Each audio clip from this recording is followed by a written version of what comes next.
Sarah leaned back in her desk chair, the faint glow of her laptop casting shadows across her rented studio apartment. Outside, the hum of Boston traffic filtered through the single pane window car horns, the occasional screech of brakes, a city winding down on a damp Tuesday evening. It was March 11th, 2025, and the screen in front of her wasn't work related for once no marketing decks or analytics dashboards. Instead, her banking app stared back, transaction history unspooling like a quiet accusation, 6 years of Venmo payments to Lila, her older sister, steady as rent. She rubbed her temples, the weight of it settling in. 6 years ago, Lila's life had imploded. Her divorce from Mark, a selfish jerk who'd vanished from their son Theo's world without a backward glance. Sarah could still picture Theo at 10, small and quiet, retreating to the basement of their parents' South End row house while Lila cried upstairs. That was 2019 when Sarah, fresh from grad school and flush with her first real paycheck, had sat at Eleanor and Paul's scratched dining table, the smell of roasted chicken hanging in the air. "We're worried about Lila," her dad had said that night, clearing his throat over coffee cups. Paul's voice was gentle but firm, a retired teacher's tone that brooked no argument.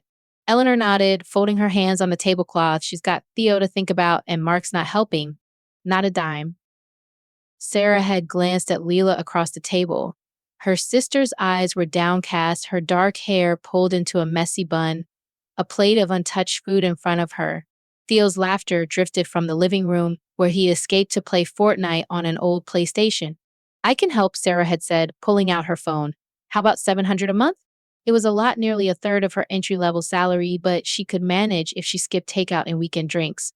Lila's head snapped up, a flicker of relief breaking through her exhaustion. "That'd be God, Sarah. Thank you."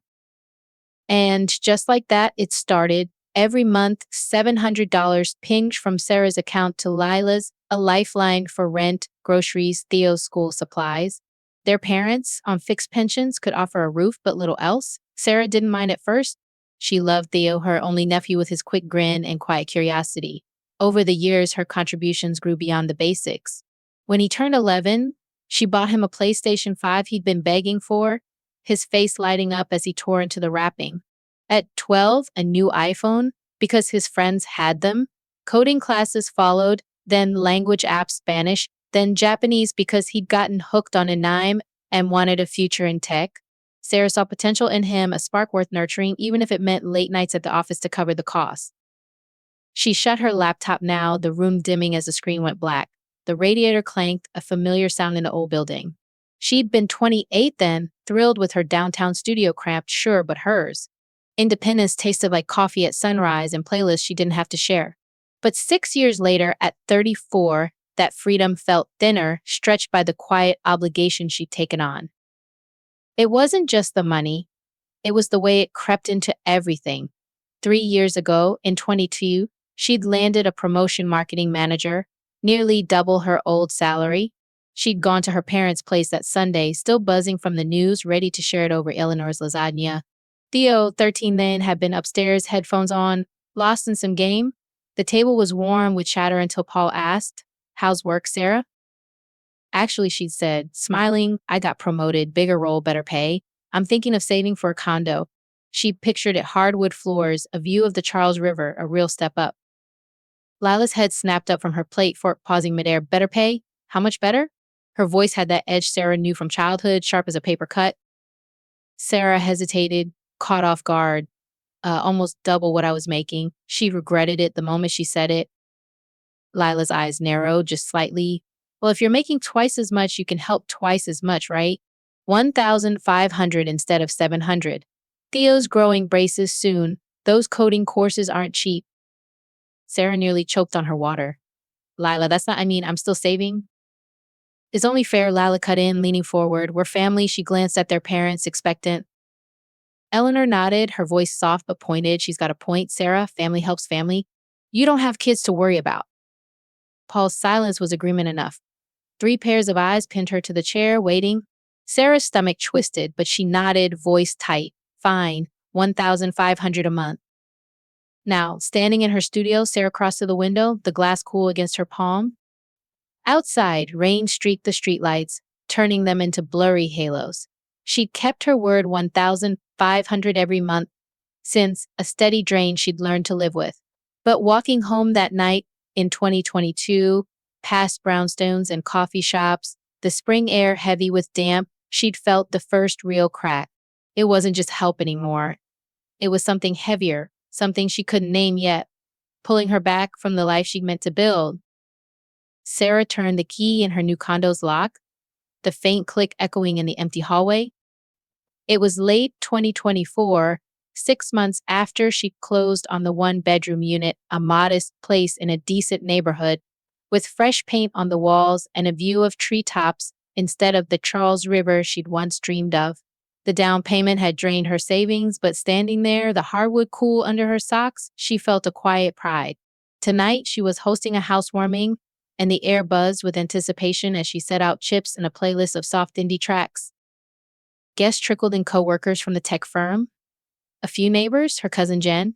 The room filled with laughter and the clink of glasses, the smell of store-bought guacamole mingling with winter air from an open window. Then Lila and Theo arrived. Theo, now 15, shuffled in behind his mom, hoodie up, muttering a quick hey before beelining for the couch. Wi-Fi password, he asked, already pulling out his phone. Sarah rattled it off, watching him sink into the cushions, thumbs flying over the screen. Lila lingered by the door, eyes darting around, taking in the new rug, the small TV mounted on the wall. Nice, she said, her tone clipped like she was tallying a score. Sarah forced a smile and waved her in. Later, refilling a bowl of tortilla chips in the kitchen, she caught Lila's voice drifting from the living room, low but biting. We're stuck in that cramped rental and she's got all this. Theo and I deserve it more. Sarah's hand froze mid-pour, the words landing like a slap. She set the bag down, jaw tight, but swallowed the urge to confront her. Not tonight. This was her night. Months rolled by, and Theo's 16th birthday loomed March 15, 2025, a Saturday. Sarah had noticed Lila's Instagram post ramping up. Theo grinning beside a sleek Toyota at a dealership, caption dream ride incoming need of fairy godmother. Another showed him behind the wheel of a used Mustang. Someone's ready to roll at 16. The hints were blatant, almost comical, but Sarah couldn't swing a car not with her mortgage and years of supporting them. She settled on a new iPhone, the latest model, $1,100 with tax. It was a big gift, practical and generous, she told herself, picturing Theo's grin as he unwrapped it. The party was at her parents' South End row house, a familiar chaos of balloons and chatter. Relatives mingled with Theo's classmates, the smell of pizza and cake thick in the air.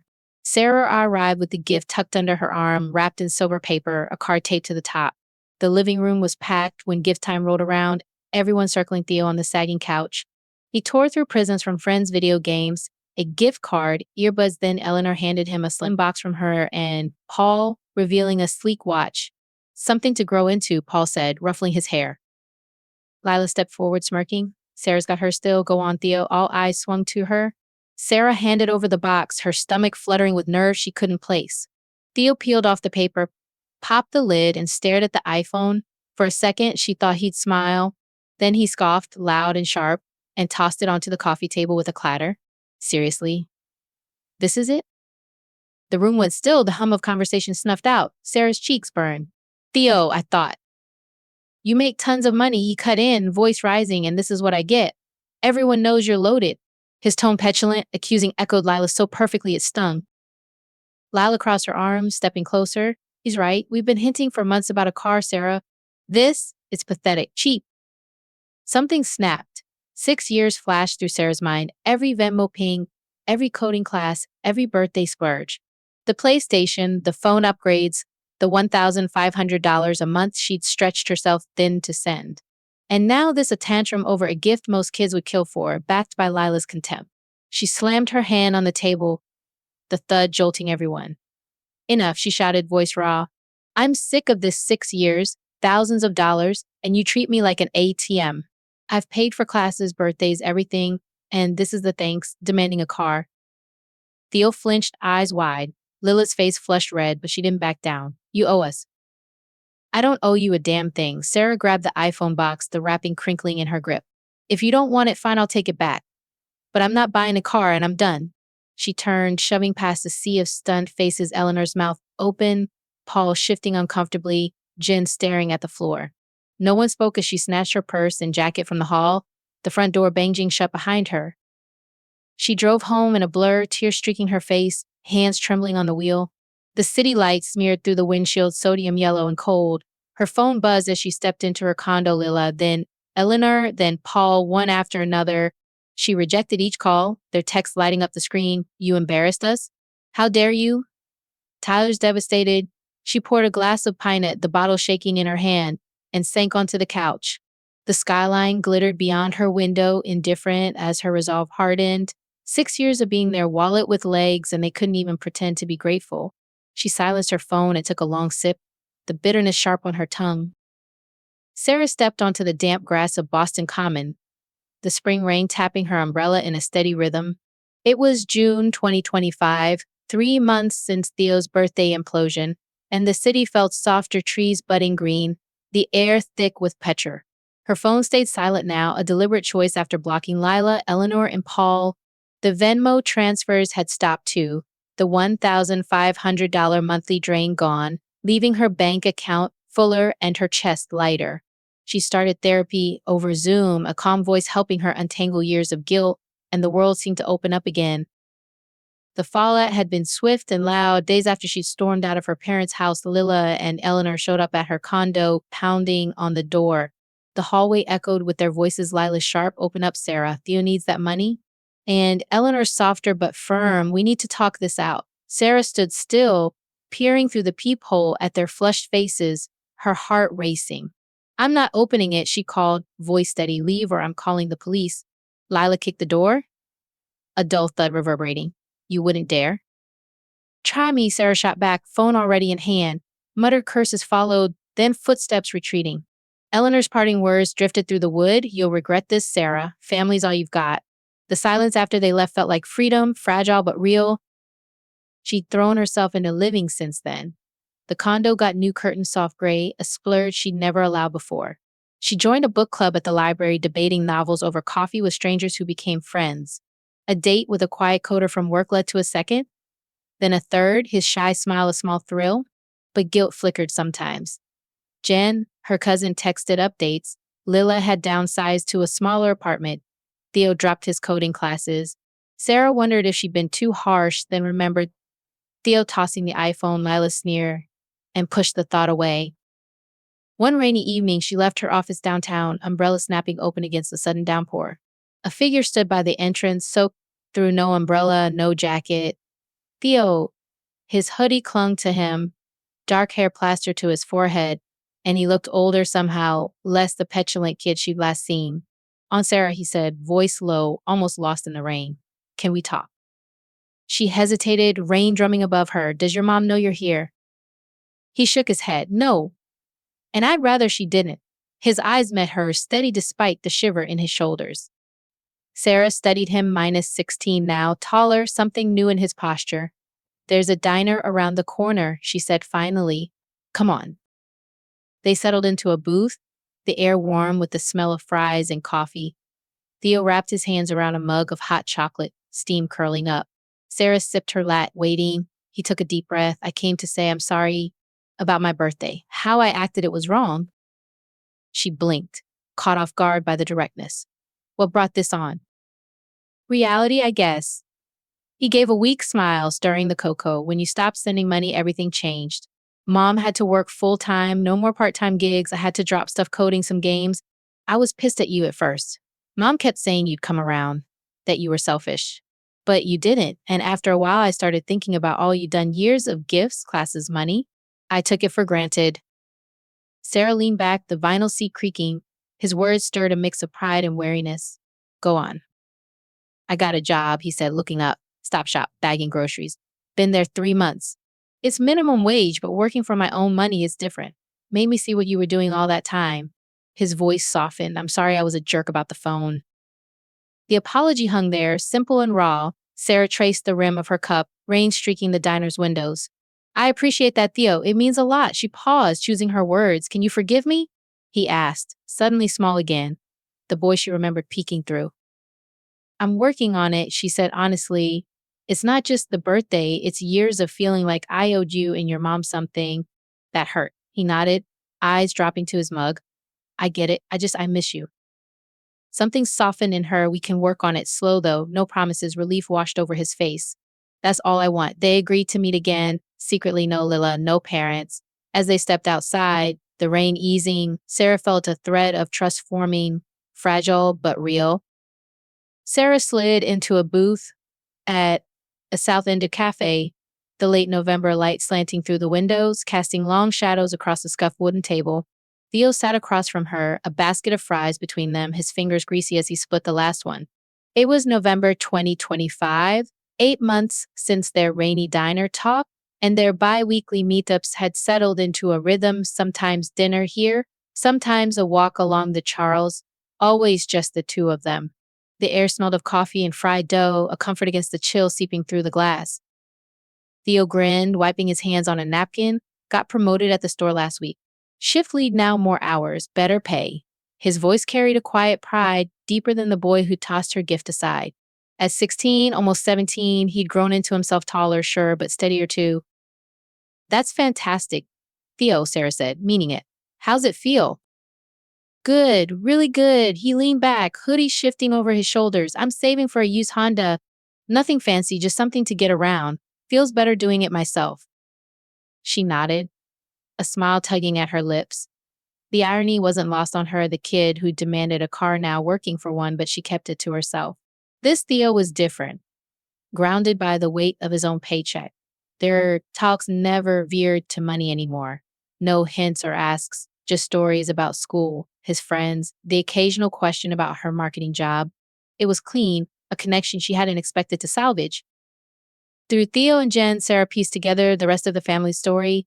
Lila was still a mess, jumping from retail to waitressing, never sticking anywhere long enough to climb. Eleanor and Paul propped her up, covering rent when she fell short, buying Theo's school supplies. Mom gets mad whenever your name comes up, Theo had said once, over burgers a month back. Grandma and Grandpa take her side. It's easier if they don't know we talk. Sarah had agreed, the secrecy a shield she wasn't ready to drop. Her own life had bloomed without the old weight. The $1,500 stayed in her account each month, letting her furnish the condo new bookshelves, a plush couch without a second thought. A promotion to senior manager came in September, and she started planning a trip to Maine, her first real vacation in years. Therapy had sharpened her edges, teaching her that saying no wasn't betrayal, that generosity had limits. She'd gone on more dates with the coder, his dry humor a steady comfort, though she wasn't rushing anything. But the rift with Lila and her parents lingered, a bruise that hadn't faded. She'd run into Eleanor at Whole Foods a week ago, their carts nearly colliding by the apples. Their eyes locked, Eleanor's lined face tightening, Sarah's breath catching before her mother turned her cart and rolled away, gray hair disappearing down the aisle. It stung, a silent wall she couldn't scale yet. She wondered if she'd ever try. Theo's voice pulled her back. Mom hates that I'm working, he said, poking at a fry crumb. Says it's a waste, that I should focus on school. But I like it. Earning my own stuff, it's mine, you know? You get that, right? Yeah, Sarah said, meeting his gaze. I do. You're building something real. I'm proud of you for that. His grin widened, a flash of the kid she'd known, and it warmed her more than the coffee in her hands. They talked for another half hour, his history project, her latest campaign, before splitting the bill and stepping outside. The air bit at her cheeks, streetlights flickering on along the brownstones. Can we do this again next week? Theo asked, zipping his hoodie. I like that, she said. But let's keep it between us for now. I'm not ready for your mom or my parents. He nodded, understanding. Our secret, she watched him head toward the tea station, his figure shrinking into the dusk, and felt a complicated mix of relief and hope. It wasn't perfect, but it was something new, built on respect, not obligation. Sarah turned toward home, the skyline a jagged silhouette against the fading sky. 8 months ago, she'd cut the wires, tying her to Lila's demands, her parents' guilt. Theo had surprised her, threading a new line back, thin but strong. The rest, Lila's anger, Eleanor's silence, Paul's absence, sat heavy still. She wasn't ready to face them, wasn't sure she ever would be. Time would tell if those bridges could mend or if they'd crumble for good. For now, she walked on, boots crunching fallen leaves, the city's pulse steady around her. Her money was hers again, her choices too. Theo's growth mirrored her own, a quiet proof that saying no could heal, not just break. The future stretched ahead, open and messy, hers to shape one step at a time.